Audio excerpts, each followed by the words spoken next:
xijolat chekishlik. Bu masalada otalar bir juda ko'p xatolarga yo'l qo'yadi. Mana endi xijolatchan, uyatchan bola, tortinchoq bola, oshiqcha tortinchoq bola o'zi tanimagan biror odamga borib dadil gapira olmaydi.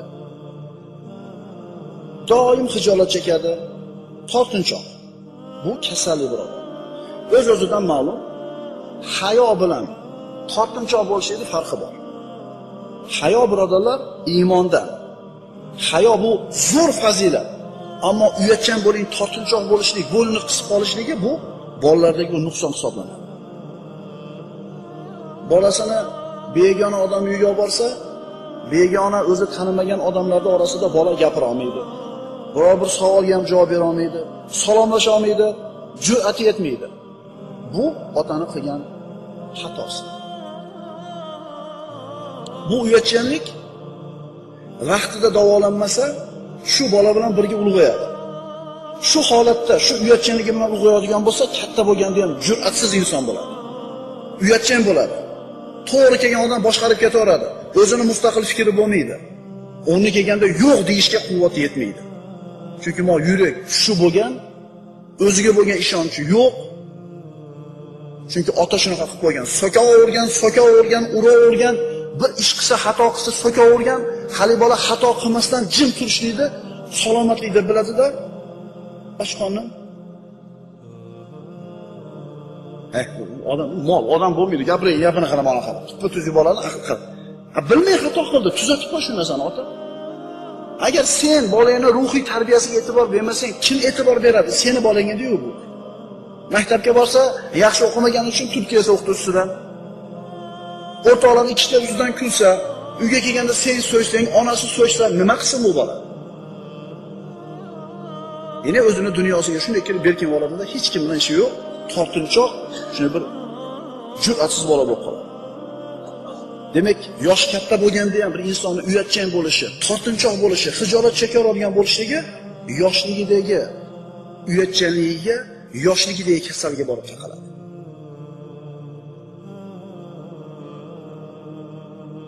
Insonga fazilat hisoblangan hayo bilan kamchilik hisoblanadigan uyatchanlik, tortinchoqlik o'rtasida albatta katta farq bor. Hayo iymonda. Gunoh qilgani Allohdan uyalishlik bu hayo. O'ziniki bo'lmagan narsani olib o'ziniki qilib olishlikdan uyalishlik bu hayo. Hayo bu iymon.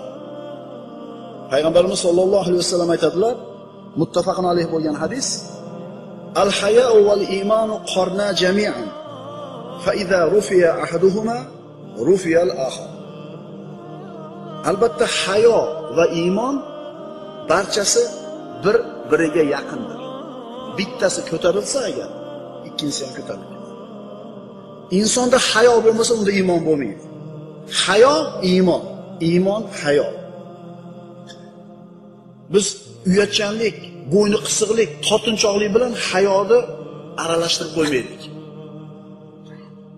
Iza lam tastahi faf'al ma shi'ta dedi Rasululloh sollallohu alayhi vasallam, Imom Buxoriy keltirgan hadis. Agar uyalmasang, xohlaganingni qil. Bu hadisni ikki xil ma'nosi bor. Hisob-kitobdan, jazodan uyalmasang, odamlardan uyalmasang, xohlaganingni qil. Ya'ni odamlar masalan, espas odam bir ayb ish qilsa, unga parvo qilishmaydi. Bu esi yo'qda deb qo'yadi.